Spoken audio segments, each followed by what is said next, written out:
गर्दी त्या मार्केटला. गणपती होते, गणपती गेले, गणपतीत तसाच तो मार्केट. आता आली दिवाळी, आता आली बघा मी ही भाजी घेऊन आली. बाबा काय पाय दुखलं. आता दिवाळी आली, गणपतीची साफसफाई झाली, पुन्हा तसंच. आता दिवाळी आले, आता दिवाळीची साफसफाई. तुमची झाली का ताई साफसफाई? आता ते सगळ्या ताई करवते साफ, पण किचन नको. ती भांडी ना त्या ट्रॉल्या नको नको नको वाटतंय. तो किचन साफ करायचा म्हणजे नको वाटतंय. त्याच्यात दिवाळीचा फराळ येतो.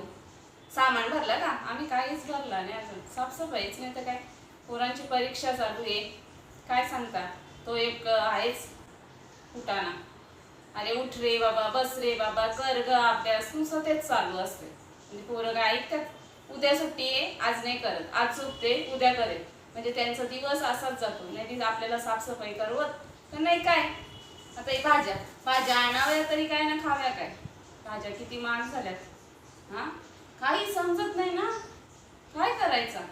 ही अशी घराची स्थिती. काय सांगता तुम्ही.